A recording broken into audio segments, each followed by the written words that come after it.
মনের দেউলে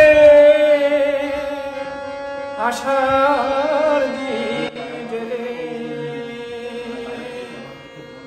মনের দেউলে আশার দ্বীপ জ্বেলে, দয়াল ঠাকুর এলে দয়া করে, দয়া করে মনের দেউলে আশার দ্বীপ জ্বেলে, দয়াল ঠাকুর এলে দয়া করে। রাঙালে জীবন সারা প্রাণ মন, রাঙালে জীবন সারা প্রাণ মন, সুন্দরী দয়াল দিলে প্রেমে ভরে, সুন্দরী দয়াল দিলে প্রেমে ভরে, মনের দেউলে আশার দ্বীপ জ্বেলে, দয়াল ঠাকুর এলে দয়া করে। ছিলাম এতদিন নিজের ভুলে, সে ভুল আমার তুমি ভাঙিলে, ছিলাম এতদিন নিজের ভুলে, সে ভুল আমার তুমি ভাঙিলে, করে প্রাণদান ও মহাপ্রাণ, করে প্রাণদান ও মহাপ্রাণ, জাগালে আমারে নতুন অন্তরে, জাগালে আমারে নতুন অন্তরে, মনের দেউলে আশার দ্বীপ জ্বেলে, দয়াল ঠাকুর এলে দয়া করে, রাঙালে জীবন সারা প্রাণ মন, সুন্দরী দয়াল দিলে প্রেমে ভরে, দিলে প্রেমে ভরে, মনের দেউলে আশার দ্বীপ জ্বেলে, দয়াল ঠাকুর এলে দয়া করে। যত ছিল ভুল সকলই সহিয়া, মিলে বুকে টানি দুবাহু বাড়াইয়া, যত ছিল ভুল সকলই সহিয়া, মিলে বুকে টানি দুবাহু বাড়াইয়া, স্নেহ মমতায় আশা ভরসায়, স্নেহ মমতায় আশা ভরসায়, দিলে সুধা ঢেলে দেবুল অন্তরে, দিলে সুধা ঢেলে দেবুল অন্তরে, মনের দেউলে আশার দ্বীপ জ্বেলে, দয়াল ঠাকুর এলে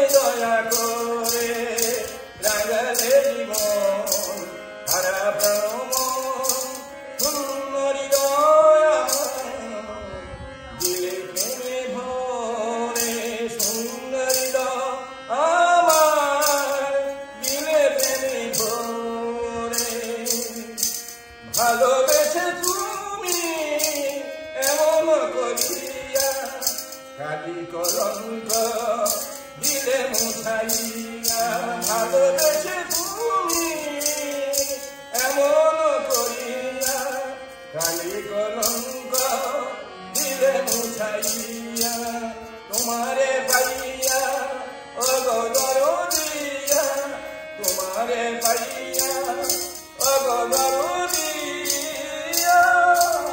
জুড়ালো এই না কতদিন পরে তোমারে পাইয়া অগদরদিয়া জুড়ালো রিয়া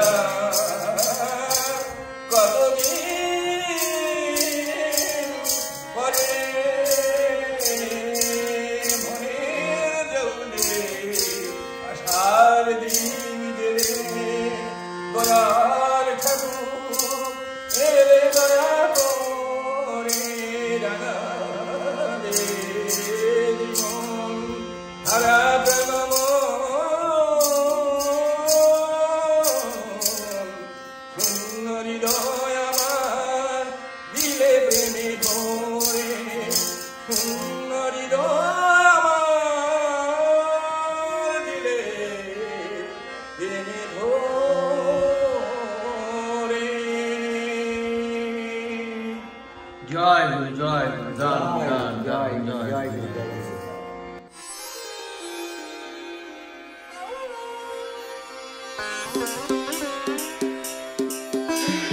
छाया आसमां देखो झूमता गगन है छाया आसमां देखो झूमता गगन ज़मीन आसमां पूछ गया झूमता गगन आसंग मेरे झूम ले जहां ये कैसा नशा प्यार का समा रही समा झूमे आसमां होश तो खोले प्यार तू ले ले संग मेरे झूम जा कैसा नशा होश है कहाँ होश तो खोले प्यार तू ले ले संग मेरे झूम जा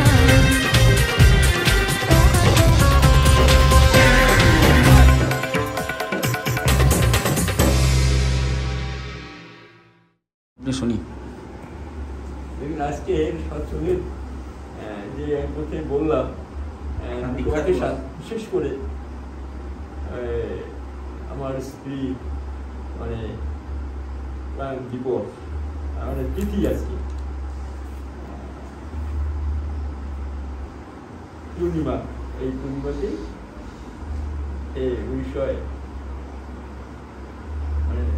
2006 সাল 16 বছর হয়ে গেল 16 বছর পারে 17 বছর সেদিন এই ছিল আবার এই 13ই এপ্রিল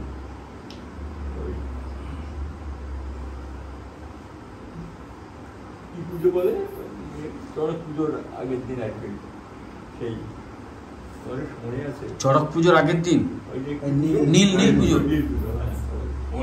শ্মশানে নিয়ে গেছে নীলতলা শ্মশান থেকে নিয়ে রাখা হয়েছে তো ওখানে তো ওই লাইন দিয়ে দেরি হয় ইলেকট্রিসিটি হয় তাই রাখা হয়েছে সেখানে আর ওর পাশে একটা ওই নীলতলা ঘাটের পাশে একটা ওই শিব মন্দির মতো আছে ছোট আচ্ছা। ওইখানে লাইন দিয়ে সব হিসেব দেবতা পুজো দিতে আসছে হ্যাঁ। নীল পুজো দিতে আসছে বড় অনেক মায়েরা সেই লাইন দিয়ে দিয়ে যাচ্ছে মানে জল নিয়ে কাঁধে জল আছে ওখানে নাকি না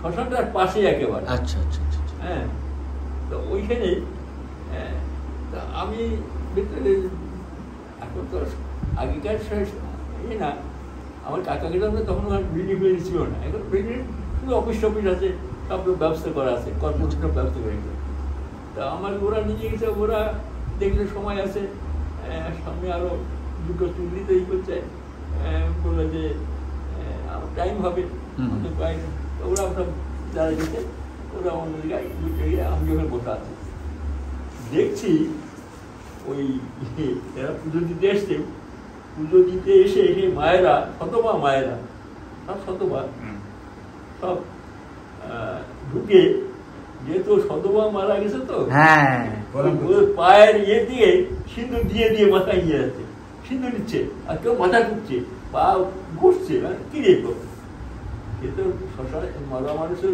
লাইন দিয়ে শোয়া আছে কাপড় ঢাকা লাইন দিয়ে আছে যখন শ্মশানে আর কি যাবে পরপর যাবে আর কি চুলটুকি নিয়ে যাবে।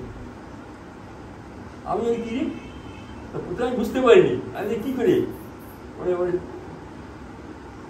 আমার এক জামাই মানে মাইজি জামাই ও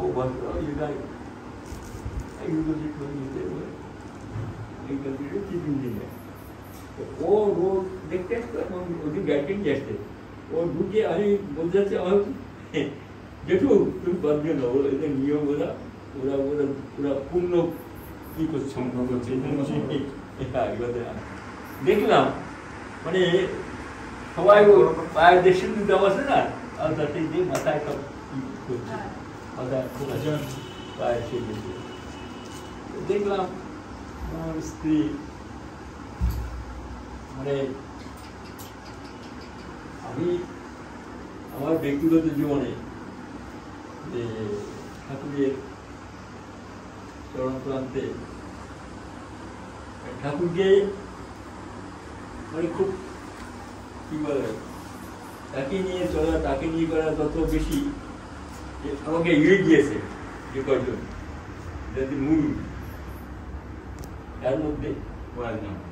তার মধ্যে একজন ধরুন আমার দাদা হচ্ছে আমার প্রথম আমার দাদা হচ্ছে আমার প্রথম আমার সপ্তম জীবনে দাদার ইয়েতেই আমি দীক্ষা হয় কারণ আমাদের ওই দীক্ষিত কিন্তু কেউ ছিল না আর নামও শুনতে পারতো না সেই যুগে সত্যকে দীক্ষা নেওয়া মানে একটা গরিব কাজ কেউ শুনছে পাড়ায় কেউ দীক্ষা নিয়েছে লোকে তার সঙ্গে বয়কট করে দেন ছোটবেলায় আমাদের দেশে ইয়ে ছিল না ব্রাহ্ম সমাজের ছেলে মেয়েদের সঙ্গে মেটাটা নিষেধ ছিল কারণ গেলে ব্রাহ্ম সমাজের ব্রাহ্মণদের সঙ্গে এগিয়ে একটা গরিব কাজ তেমনি সৎসঙ্গে যদি সৎসঙ্গে বলতো না পাবনাই মধ্যে বলতো পাবনাই মধ্যে দীক্ষা নিয়েছে সে একটা মানে অপাঙ্ক্ষের মনে করতো তার বিশেষ কারণ ছিল সেই সময় ওই নিরামিষ কম্পালসারি নিরামিষ না খেলে দীক্ষা হতো না নিরামিষ না খেলে দীক্ষা হতো না আর সবাই তো আমিষাসী তারা তো ই করতো না আর আমাদের বাড়িটা ছিল পুরো আমিষাসী খুব মাছ টাছ এরকম বাড়িটা আমার দাদা ছোট খাতে মানে কোনো মাছ টাছ খায়নি মাছ খায়নি মানে ও বহুবার তাকে চেষ্টা হয়েছে মাছ দেওয়ার জন্য বন্ধ করে দিত শৈশব থেকে একেবারে মাছের গন্ধ করতে হতো আমার মামা আমাদের বাড়িতে ছোটবেলা একটু বড় হলে আমার পিসি বাড়িতে থাকতো পিসিমারা এই পাবনার মধ্যে মনীষের যে পরিবারটা ছিল ক্যাশিয়ার ছিল কর্মচারী ওরা পাবনার থেকে খাই তো ওরা নিরামিষ খায় তো আমার পিসি বাড়ি থেকে আমার দাদা পড়াশোনা করতো মাঝে মাঝে আসতো তাহলে বলতো তার জন্য একটা আলাদা রান্না করতো কিন্তু আমাদের বাড়ি সবাই মাছ করতো আমার দাদা যখন দীক্ষা নেয় তখন ইষ্টবিদ্যু চালু হয়নি ইষ্টবিদ্যু ছিল 1935 সালে দীক্ষা হয় দাদা আমার দাদা দীক্ষা থেকে 35 সালে পাইতো জীবনে ছোট দাদা আসলে দেখতাম তার কিছুদিন পরে চোখের পট্টখান নিয়ে এসে বাড়িতে দেখতাম বুঝলাম না চোখের গেরিয়ে করতাম আমি দুষ্ট ছিলাম যাই হোক আর যেহেতু সবাই নিন্দা করে ঠাকুরের বিভিন্ন রকমের নিন্দা মানে উৎসাহ উৎসাহ হতে পারে সেই আর আমিও সেই দলে যেতাম করতাম কিন্তু দাদাকে দেখতাম এসে বসে কি করতাম দাদা মাঝে মাঝে আমাকে রাজমানো করতো কন্ট্রিবিউট একটু উল্টো পাল্টা করতাম তখন আমার একটু উল্টো ছিল কারণ আমি বাড়ির ছেলে হতো না আমার বাড়ির ছেলেমেয়েরা একটু স্বাস্থ্য প্রকৃতি সুনামও ছিল জয়েন্ট ফ্যামিলি তো তাদের লেখাপড়ায় স্বভাব চরিত্র সব দিকে আমাদের বাড়ির খুব নাম ছিল কিন্তু আমি ছিলাম তার উল্টোটা সেই জন্য বাড়ির আমাকে একটু উল্টোবার দেখতে পড়ে আমার অনেক কাহিনী আছে তাই হোক কিন্তু দাদা সংস্পর্শে আসে দাদার কায়দা করে যখন আমি বাড়িতে বেরিয়ে চলে গেলাম সে 2 বছর বাইরে থেকে এসে আবার লেখাপড়া করতে আরম্ভ করলাম যাই হোক কিন্তু আমার দাদা যখনই আসতো ওই সেই সময় আমার বাড়ির পাশে নগেন কাকা ছিল পরবর্তীকালে আমাদের দেওগারও ওই আনন্দবাজার ইনচার্জ ছিলেন নগেন্দ্র বাংলা থেকে। তো উনি এসে মাঝে মাঝে আমাদের বাড়িতে এসে ওই ঠাকুরের কথাটা বলতেন। এটা একটা এক্সেলেন্ট মানুষ শুনতো না। সেই সময় ওই দেওঘরে ঋত্বিক কনফারেন্স হতো গুড ফ্রাইডেতে, পয়লা বৈশাখ উৎসব না, গুড ফ্রাইডেতে মোটামুটি ব্রিটিশের সময় তো তখন ওই গুড ফ্রাইডে এক সপ্তাহ ছুটি থাকতো। ওই জন্যই ওই গুড ফ্রাইডেতে কনফারেন্স হবে। ওই কনফারেন্সে সবাই যাবে পাবনাতে। তা সেদিন আমার বেশ মনে আছে, সেই একটা বড় একটা মাছ ধরেছিলাম পুকুর থেকে, একটা বড় একটা রুই মাছ। আমার বেশিরভাগ মাছ সেটা আমাকে রান্না করে মাথাটা তুলে দিয়েছিল। ওই হচ্ছে আমার লাস্ট মাছ। ওই মাছ খেয়ে খাওয়ার পর বিকেলবেলা এসে পুকুরে পড়লে আমার বমি হচ্ছিল, বারবার বিকেলটা বমি হয়ে গেল। আরে কেউ গন্ধ আসছে, ঠিক আছে। তখন লগের কাকা এসে সেটায় রাত্রিবেলায় 10টা রাত এসে কি হয়েছে তোমার লেট করে। আমার দাদাও ওই সময় বাড়িতে এসছে, দাদাকে বললো। তা আমার রোহিঙ্গা বলছে যে কাকু আমরা পাবনায় যাবো, তুমি যাবে বাড়িতে? সেই সময় ম্যাট্রিক পরীক্ষা দিয়েছি, 3 মাস ছুটি আছে, চলো বেড়ে আসবে যাবো। তা আমার বমি জমি হচ্ছে দেখে মুখ টুক ধোয়া টোয়া দিয়ে রেখে দাদা বলতে যান না সঙ্গে যাবো। আমার দাদাই বললো। তারপরে ওদের সঙ্গে গেলাম। দীক্ষা টিক্ষা তো হয়নি, কিন্তু সবাই দেখছি ওই প্রত্যেকের স্টেশনের লোকে যাচ্ছে, রক্ত উঠছে, বন্ধে পুরুষোত্তম দিচ্ছে, করতে করতে আমাদের নদী পার ওপার যেতে হবে। সেখান থেকে যুদ্ধ চলছে, সেকেন্ড ওয়ার্ল্ড ওয়ার।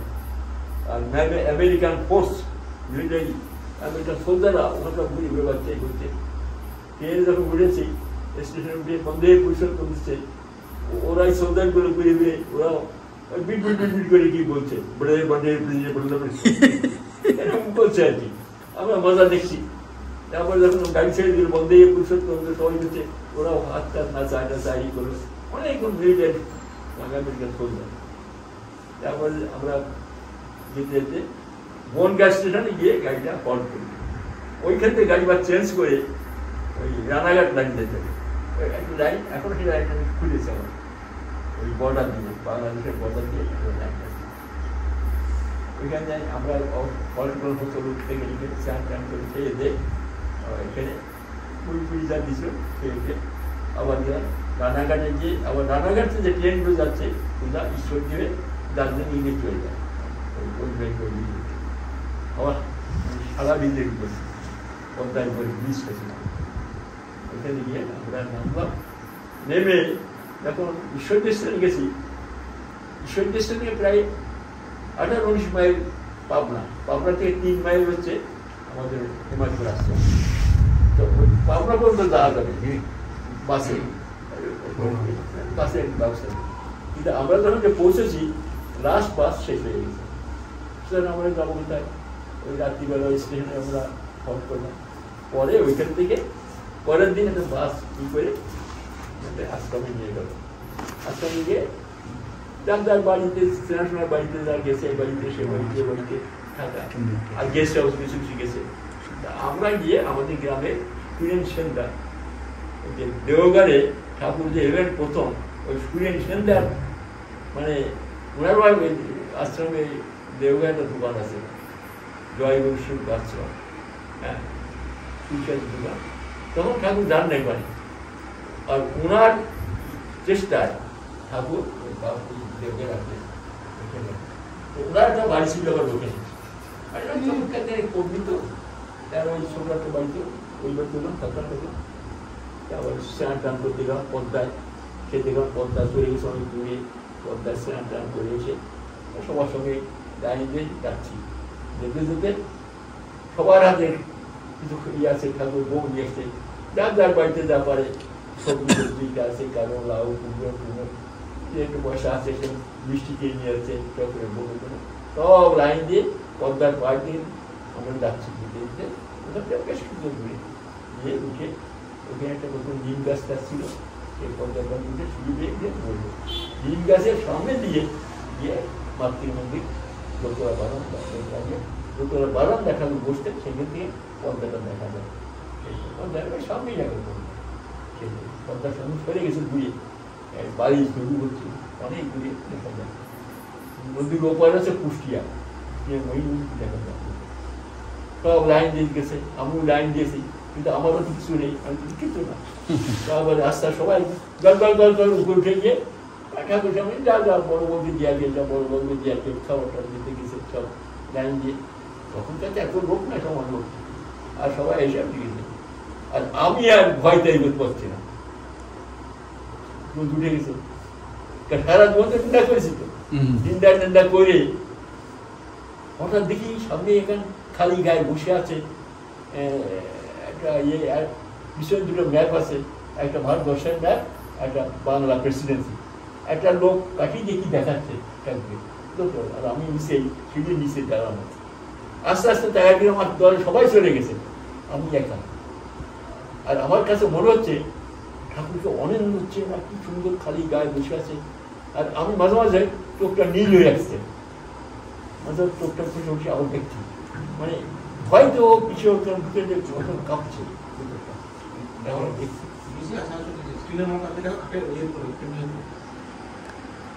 কিছুক্ষণ পরে সবাই চলে গেছে, বেশ খানিক্ষণ পরে সাহস পাচ্ছি না যেতে, কাঁপছে, বুক কাঁপছে, কারণ দুর্বলতা। মহাপুরুষের ওই পুরুষোত্তম তার সংস্পর্শে যাবো সারা জীবন, মানে এটা এরকম আর কি। তাও আমার মনে হচ্ছে না, আস্তে আস্তে দাঁড়িয়েছে অনেকক্ষণ পরে। কেউ দাঁড়াও না, আমি একা নিচেই গেল উপরে, প্রথম ডাক নিচেই গেল উপরে। ঠাকুরের ভাষা বোঝা যায় না, আর অত উপরে কাকে বলছে কি জানি। আমি তো দাঁড়ায় আছি, হাঁকে দাঁড়িয়ে আছি, পাশে যে 4-5 জন লোক বসা আছে, তারা দেখছে আমি উঠছি না। তারপর আবার ঠাকুর নিচে গেল, উপরে উঠে আর বেশ জোরে বলল। একটু দাদা বলছেন, ও ভাই মনে ডাকছে, ঠাকুর ডাকছে আমাদেরকে। আমি এই জায়গায় দেখছি আমি একা। তার বলছি আমি তখন আদৌ দেখাচ্ছি আমাকে, হ্যাঁ তোমাকে, তোমাকে আসো। আর উঠছি, আমার এখনো মনে আছে সিঁড়ি বেয়ে উঠছি, পা কাঁপছে, দুর্বলতা, কত দুর্বল আমি। আস্তে আস্তে আস্তে আস্তে উঠছি, এই সিঁড়ি একটা একটা সিঁড়ি উঠে দোতলা পর্যন্ত সিঁড়িতে রেখেছিল, সিঁড়িতে উঠে গেছি। এই দুটো জায়গায় আমার ভীষণ কিন্তু আমার নগেন কাকা আছে, আমাকে সবসময় আমাকে নিয়ে গেছে, আমাকে দীক্ষা দেওয়া করে। কারণ দীক্ষা আমাকে দিতে পারবে না, বহুবার আমাকে চেষ্টা করছে, কিন্তু আমি কিন্তু দীক্ষা নিই নি। মানে দীক্ষা তো নিয়ে যাই, উল্টো দাদা বলতাম। আবার গেছি, এই দুই জায়গায় গাছ কেটে প্রণাম করলাম, দেখি কেউ দেখেছি কিনা, দেখি দেখ প্রণাম করে বসলাম। হা করে তাকায় আসি, জীবনে এরকম দেখিনি। চোখগুলো ধরো ওই পরিণের যে চোখ, কি আকর্ষণ, প্রেমের আকর্ষণ, এইরকম চোখ তো দেখিনি। কি সুন্দর চেহারা, কথা বলছে লোকেছে, কম আলি রে, ই আলি, কেমন আলি রে, এই কথা লাগাবেলা কথা, কি মিষ্টি। মানে হা করে তাকে আসি, এদিকে তাকে পারছি না। মানে এত, মানে একটা শরীরের মধ্যে এত রূপ, মানে জীবনে এরকম রূপ দেখি নেই। মনে হচ্ছে যেন জ্যোতি বেরোচ্ছে চারদিকে, চোখে মুখে দিতে আসছে, চোখগুলো কেমন যেন মনে হচ্ছে আকর্ষণ করছে, লোককে টেনে নিচ্ছে, আর সবাইকে যেন আপন করে টেনে নিচ্ছে। মানে কি আমার চোখ এদিকে ফেরে না, এইরকম তো দেখিনি কোনো। এইরকম এত মায়াবী, এত লোককে যেন আকর্ষণ করে টানছে, আর কত কত কত মধুর, খালি গায়ে বসে আছেন তিনি। খেয়াল নেই কত লোক আসছে, সবার সাথে কথা বলছে, আমার সেদিকে খেয়াল নেই। আমি তাকাই আসতে মানে তখনকার দিনে এত ফটো ছিল না ঠাকুরের। আমাদের যে ঠাকুর ফটো দেখতাম, সবসময় গিয়ে দেখতাম, একটা সাধারণ ফটো থাকতো, সেই ফটো দেখতো। এখন তো বহু ফটো ফটো, কিন্তু সেই ফটোর সঙ্গে মিলতে পারছি না। যেন মনে হচ্ছে একটি রূপ, মানে এত রূপ, এত মানে একই অঙ্গে মানে কত কিছু অনেকক্ষণ হয়ে গেছে বসে। আর আমার নগেন কাকা পিছনে বসা আছে, দেখছি আমি কি করি। হয়ে লেগে গেছে বেলা তখন প্রায় 11টা বাজে। ঠাকুর উঠেও যাবে, ঠাকুর সবাই বলছে তাহলে আমি উঠতে পারি, এখন উঠতে পারি। ঠাকুর সবাই ঠিক আছে আমি যেতে পারবো, উঠতে পারবো। হ্যাঁ ওটা টাইম হয়ে গেছে 11টা হবে। তা তখন এই একটা এই খাওয়ার পরে সবাই প্রণামী দিত। আধা না একানা 4 রান 10 না পড়ে, তখন তো ওই একটা তো যথেষ্ট বাবা। আর সেই প্রণামীটা ঠাকুরের একটা ওড়না থাকতো নিচে, ওড়নাটা গায়ে দিয়ে ঠাকুরের গায়ে দিয়ে দিছে। আর ওই পয়সা টসাগুলো ওই ঠাকুরের ওই বিষয় পরে ওই ওনার তো দড়াইতো, ঠাকুর শুতেন না এর বলতেন, নিচেই ওনা থাকতো। উঠিলেন ঠাকুর, থপ থপ থপ থপ করে হাঁটা, দোতলাতে উঠে এসে ওই রান্নাঘর ছুটে নিচে বড় মাঝখানে বয়টেন, সেখানে ছেড়ে দিতেন। আর ছোটের বলতেন সেইগুলো যা থাকতো পুরোটা পুরোটা বড় মাকে দিতে হবে। আর ওই পর্যন্ত যে গেছে তখনই ঠাকুর নেমে গেছে। আর এরা পিছনে যারা তার প্রণাম করে আবার পিছনে, আমিও প্রণাম করলাম পিছনে। আমি অনেক মন্ত্রের মুগ্ধের মতো, আমার কোনো মিটে নেই। হঠাৎ দেখি কি পিছনে নগেন কাকা, কাকু চলো এইবারে সমস্ত রাত তো খাওয়া দাওয়া হয়নি, তাই সবাই চল বাড়ি ওই ভিতরে খাওয়া দাওয়া হবে, চলো ওখানে চলে আসছি। আসতে নগেন কাছে চলে আসলাম। এবারে এসে আমরা যারা গেছি তারা ওই ভাত ডাল রান্নাটা করে খেয়ে গরমকাল গরম করছে, বারান্দায় আমার 2 পেতে সব শুচ্ছে, আমিও শুলাম। কিন্তু আমার চোখের বাইরে ভাসছে ওই ঠাকুরের ওই কথা, ওই রূপ, ওই সবাই ঘুমিয়ে পড়ছে দুপুরবেলায়। আমার ঘুম আসছে, আমি কি করছি ওই আমার জামা কাপড় করে, তখন এই প্যান্ট করতাম না, হাফ প্যান্ট করে, হাফ প্যান্ট তখন তো হাফ প্যান্ট খুলে করে তখন আবার ধুতি করছি, আবার ধুতি করে ওই নদীর পাড় দিয়ে আবার হাঁটতে হাঁটতে কৃষ্ণা পথ চলে গেছি। সেই নদী নিয়ে আবার ওই বারান্দায় উঠেছি। বারান্দায় গিয়ে দেখছি একটি মা ওই ঝাড়ু দিচ্ছে বারান্দায়। তার কাছে ঠাকুর তো নেই। তাহলে কি বাবা কি চাও? আচ্ছা এখানে ঠাকুর কখন? ঠাকুর ঠাকুর তো এখানে আসবেন না, 4টের সময় ওই বাড়ির পিছনের দিকে একটা ছোট মাঠের মতো আছে, লন আছে, তার চারিদিক থেকে ওই বকুল গাছ, বাবলার গাছ টাছ আছে, ওই বাবলার তলে এসে বলবেন সেখানে ওখানে। তখন বাজে কত 1টা 1:30 বাজে। আবার বাড়ি ফিরে যাবো, আমি আর যাই না, ওই খালি ওখানে গিয়ে বসে আছি, কখন ঠাকুর আসবেন, কখন ঠাকুর আসবেন।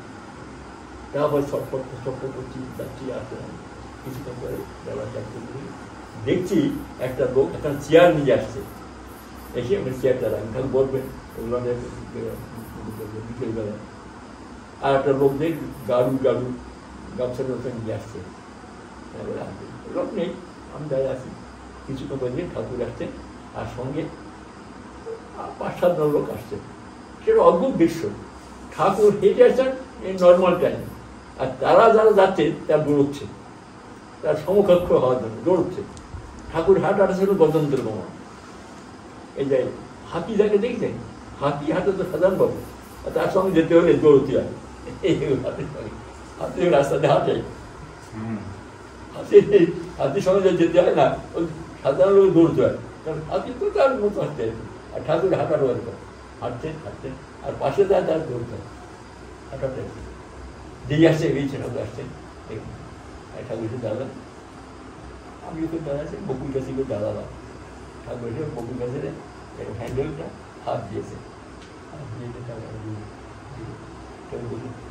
এবারে ওই দুটো ঘাস, সবাই সেই ঘাসে এবারে বসে ঠাকুর, আমি ওই বোকার ঘর বসে পাশে যে করে। আবার লোকজন রাস্তায় ঠাকুর কথা বলছেন, সন্ধ্যা হয়ে আসলো। ঠাকুর ওইখান থেকে উঠিয়ে আবার মন্দির পাড়ে চলে আসে। নদীর ছোট কটেজ আছে, সেই কটেজের পর থাকবেন। আর ওইখান থেকে জ্যোৎস্না রাত, ওইখান থেকে জ্যোৎস্না সব দেখা যাচ্ছে ওই ইয়েটা নদী পর্যন্ত, বালু ছোট করছে এই দিকটায়। সব লোক প্রায় 50-60 জন লোক, একটা পিন ড্রপ সাইলেন্ট, সব মনে বসে আছে। রাত প্রায় 9টা, উঠতে পারি ঠাকুর উঠে গেলাম। চল ঘরে চলো, ঘরে আসলাম, খাওয়া দাওয়া করে ঠাকুরকে কেমন লাগলো, খুব ভালো লাগলো। তা দীক্ষাটা নিয়ে না, হবে হবে দীক্ষা হবে। আমার এখন মনে আছে, দীক্ষা নিতে আমি রাজি না। তারপরে পরের দিন ঠিক আছে, আপনাকে আবার গেলাম, আবার বললাম, বলে আমার কিছু কথা আছে ঠাকুরের কাছে বলবো। কথাটা বলো বলো, আমার আর কি কথা আছে, বলে আমি ঠাকুরকে প্রশ্ন করবো, ঠাকুর উত্তর দেবে তো, তারপর তো মানে পাকা পাকা কথা। তারপর নগেন কাম্বার বলো বলো, বলার সাহস হয় না, আবার চলে আসি, আবার খাওয়া দাওয়া করে। সেদিন রাত্রিবেলা এরকম 2 বেলা চেষ্টা হয়েছে, মনে মনে যাই বলবো, আমার আর কি প্রশ্ন বিয়েটা বলবো, যাই হোক, কিন্তু সাহস নেই ঠাকুরের কথা বলবো। রাত্রিবেলা বলছে পাশের লোকগুলো, নগেনদা একটা বকাটে ছেলেকে এখানে নিয়ে আসছে, এই বকাটে ছেলেটা এখন দেখে দেখে যাবে, দীক্ষা হবে না, ওখানে গিয়ে আরো নিন্দাবুদ্ধ করবে, ওই ভাগায় দাও, ভাগাও ভেতরে। হ্যাঁ, বকাটে ছেলে, এইসব বকাটে ছেলে যাইছে এখানে, আমি শুনতে পাচ্ছি। আমি বলে ঠিক আছে।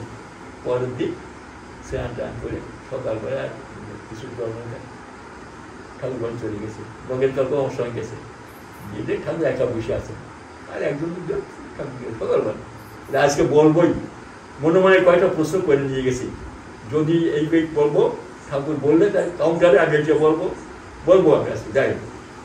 তারপরে ঠাকুর নেই, কেউ নেই, ঠাকুর তো আমার কাছে অন্তর্ধামী নেই, জানি।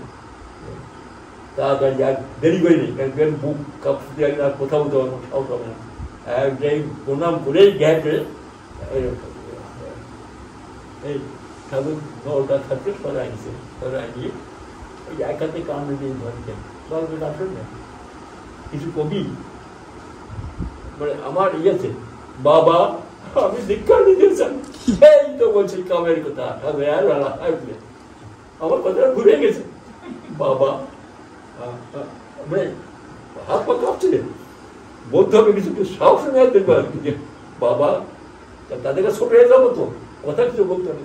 ঠাকুরের বাবা, ঠাকুরের নটা ফেরা গিয়ে, হ্যাঁ বলবি কিছু বল, বাবা আমি দীক্ষা নিতে চাই, এই তো বলছি কামের কথা, এই তো ওই আছে কি আছে, এই হইলেন ডাক সবাই বর্ষা দিতে নগেনকে কাছেও ধরে গেল, কি একটা তার ঘরের মধ্যে একটা আম গাছের গোড়ায় বসে থাকতো, সেখানে একটা খোঁজা নতুন দীক্ষা নিয়েছে, নতুন পাঞ্জাব নিয়েছে, সবাই বর্ষা নৃত্যশিল্পী। তারপরে সে ধ্যানে বসে আছে, ও দেখে চলে এসে বলছে নগেন গিয়ে কই ফেরেন পেল, সে তো ধ্যানে বসে, ধর সারা কার ধ্যান করে, যার ধ্যান করে সেই লাগছে, যা কার ধ্যান করে যা ডেকে যা, আবার ডেকে যে ফেরেন দাঁড়িয়ে আমার ওইখানে আম গাছের গোড়ায়, ওই কৃষি আম গাছের ঠাকুরের ফটো রেখে ওই আম গাছের গোড়ায় বসে আমার দীক্ষা হলো, ওই আমার জীবন জীবন আবার ঠাকুরের সঙ্গে, তারপরে আস্তে আস্তে আমার জীবনে এই হলো দীক্ষা জীবন। মনে পড়ে আজ থেকে 78 বছর পরে 19 বছরের চললাম, সেই দীক্ষার দিনটা এখনো বসে মনে পড়ে, দীক্ষা মুহূর্ত, তারপর তো সারা জীবন বেড়ে চলি। আর পরবর্তীকালে কেন জানি ঠাকুর দয়া করে ওটা যেন পড়তে আসলাম যে মেসে, সৎসঙ্গের মেস, সৎসঙ্গের মেসে থাকি। আবার রেঙ্গনে গিয়ে যখন সৎসঙ্গের মিশলাম, এরা ঠাকুরকে মানে যুদ্ধের সময় থেকে একটা মনের প্রাণে তারা ঠাকুরের অনুভব করেছে, তারা প্রত্যেকে তাদের কথাগুলো দেখেনি, ঠাকুর দর্শন নেই, কিন্তু প্রত্যেক কথার দিকে একটা ইয়ে আছে, অনুভব শুনতাম। পরবর্তীকালে ওইখানে একজন ডাক্তার মানে কি মেডিকেল অফিসার ছিলেন, হলেন বলতে, তার সংস্পর্শে এসে দেখলাম নাম ধ্যান সাধন বদলে কীভাবে করতে হবে, তিনি হাত দিয়ে বললেন আমাকে শিখেছে। তার পরবর্তীকালে যখন আমি বিয়ে থা করলাম, সংসার জীবনে কেমন করে চলতে হয়, কী করে আমার জীবনে চলা করতে ঠাকুরকে কি চলা, আমার বউ, আমার স্ত্রী, আমার সহায় খুব, তার সাহায্য না পেলে আমি তো আমার সংসার জীবন এত সুন্দরভাবে কাটাতে পারতাম না। তার অসম্ভব, তার দাম অসম্ভব দাম চলে গেছে। আমি দেখেছি, কারণ কোনোদিন আমার মুখে বলতে একটু কথা বলিনি, যদি কেউ তর্ক তো বেঁধে গেছে, তর্কটা কত বেশিরভাগই ঠাকুরের ব্যাপারটা মানে বেঁধে দেখি চুপচাপ থাকবে, একদম কথা বলতে রাত্রিবেলা যখন আমি সাবধান করতাম তার চলা বলার মধ্যে কতগুলো টেকনিক ছিল আমার। আমার যখন বিয়ে হয় এই ঠাকুর বাড়িটাই ব্যবস্থা করেছিল। যাই হোক, আমার এখনো মনে পড়ে প্রত্যেকটা দিন প্রায় 47 বছর তার সঙ্গে করেছি। প্রতিনিয়তই আমার ত্রুটি, জড়ান্ত কত ত্রুটি ছিল সংসার জীবনে চলতে গেলে কি করতে হয় সব। একদম আমার একটা ছোট একটা এক্সাম্পল বলছি, সময় করে আমার মা সঙ্গে তর্ক বেঁধে গেছে কোনো একটা ব্যাপারে, আমার কোয়ার্টারে তর্ক বেঁধে বিয়েটাই ব্যাপারে, সংসারের একটা বিয়ে নেই। আমার বউ দেখেছে, কিচ্ছু বলেনি, অফিস চলে গেছে।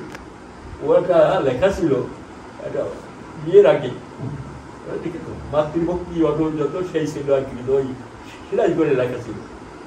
একটা লোককে দিয়ে আমাদের বাড়ির সামনে যে মার্কেটটা দেখছি, ওই মার্কেটটা একটা ফটো বান্ধাবার দোকান ছিল, সেই জায়গায় বান্ধায় নিয়ে আসছে মাতৃভক্তি অটল সেই ছিল আর কি ছিল। সেই জায়গায় আমি যে ঘরটায় লেখাপড়া করতাম নিজে আবার সামনে আমি অফিস থেকে দেখি এটা কি মানে বান্ধা বান্ধা মাতৃভক্তি অটল, ওই যে মার সঙ্গে তর্ক করছি। একবারে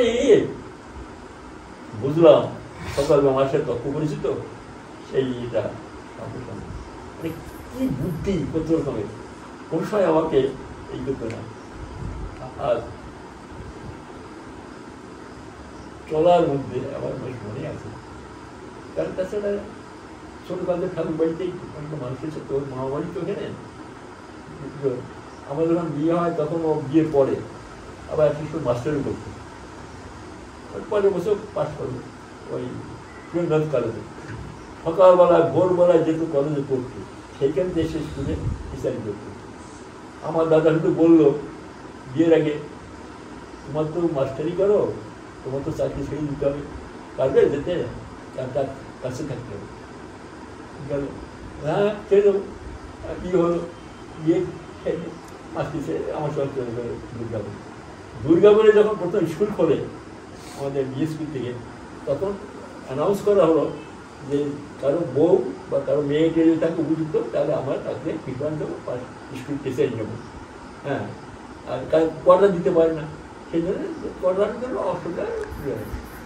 আর স্কুলের সেক্রেটারি ছিলেন, স্কুলের কমিটির সেক্রেটারি আমার বস এসিপি। একদিন বলছে, রাহা তোমার বউ তো নাকি মাস্টারি করতো, তা তোমার বউকে দিয়ে দাও, আমাদের কোয়ার্টারের দিতে পারো, তোমার বউকে দিয়ে দাও। আমাকে বলছে স্যার বাড়ি জিজ্ঞা করি, বাড়িতে এসে বললাম, বলি কি আমি দাদাকে বলেছি আমি চাকরি করবো, আমি সংসার করার জন্য এসে অনেক করো সারা জীবনে। প্রত্যেকটা দিনই দেখেছি ঠাকুরের ইয়েটা, মানে চলার মধ্যে সংসার জীবনে সংসারটা কি করে সুন্দর করতে হয়, মায়েদের শুধু ওই বলে না কাজে করে দেখাইছে, প্রত্যেকটা জিনিস তার ছিল সব দিক থেকে, মানে কি বলবো সব ঠাকুরের থিওরি অনুসারে ছিল। আমার এই আমার স্ত্রী, আমার 3 জনের কথা মনে পড়ে, এই আমার শিক্ষা জীবনে পড়ে, যাদের সাহায্য পেয়ে, আর 3 জনই আজকে কেউ নেই। বাকি জীবনে পরবর্তী তারা করি, তারা যেখানটাকে যে অবস্থা করি, তারা তো পরবর্তীকার সবাই ভক্ত, 3 জনই, আমার স্ত্রীও, আমার দাদা, আমার বরেন্দা, বন্ধুরা, ডাক্তার, সত্যি তাই। এদের আমার জীবনের অবদান আজকে এত বছর বয়সে, 98 বছর বয়স ও বলতে আসে, আর এখন বিভিন্ন জায়গার থেকে সব লোক দেখছে। এই যে কালকে দেখবেন পোল্যান্ড থেকে সব ফোন করছে, পোল্যান্ড আপনাদের এটা দেখি, লন্ডন থেকে দেখে, ওই যে লন্ডন থেকে এক ডাক্তার ছিল প্রায় ফোন করে, লন্ডন, নিউ ইয়র্ক, তারপরে মেলবোর্ন, সাউথ আফ্রিকার ইয়ের থেকে, বাংলাদেশ, মানে ওয়ার্ল্ডের এখন সমস্ত প্রভিন্স থেকে, সমস্ত প্রভিন্স ইয়ের থেকে আমাদের সাথে যোগাযোগ হয়ে যাচ্ছে বিভিন্ন জায়গা থেকে। আর ইন্ডিয়াতে সব জায়গা থেকে লোক আছে। পরমপিতার দয়া কেন জানি না, আমি তো ন্যাংলামার কথাটা বলি, দেখলাম সেদিনে বলছিল ওরা তো আমাদের হ্যাঁ যায় যায় সব রকম কাছে সবাই করে। যাই হোক আমরা বিদ্যালয়ে তিনি করছেন তিনি যাচ্ছেন আজকে অনেক কথা মনে পড়ে, অনেক জীবনে শেষ প্রান্তে এসব ভাবছি। আজকে এই 2 বছর করোনা অনেকে চলে গেছে আমার কলিগ, মানে যাদের সঙ্গে কাজ করে চাকরি কাজ করে, তারা দেখতে পারেনি এই পিরিয়ডটা, এই যে করোনা 2 বছরের পিরিয়ডটা সৎসঙ্গী জগৎ এর কীভাবে সৎসঙ্গে চলছে কেমন করে। তাই আজ ভাবছি আজ আবার নতুন করে খুলে করে সৎসঙ্গ বন্ধ হয়ে গেছে, আবার সব ঝিমিয়ে পড়া, আবার সেইগুলো আবার জেগে উঠবে, আবার এইভাবে নতুন করে সৎসঙ্গ জগতে। তেমনি আমাদের সৎসঙ্গের অর্গানাইজেশনে পুজো দাদাও চলে গেছে, নতুন একজন আসছে, সব কিছু নতুন নতুন সেজে কিছু হবে, সব তার ইচ্ছা, আর তিনি করেন এইগুলো। তাই হোক দেখার সুযোগ ইচ্ছা, দাদা দুজন প্রার্থনা করো, অসুখে থাকুন, শান্তি থাকুন, স্বস্তি থাকুন, তিনি আসেন পরবর্তী। জয় জয়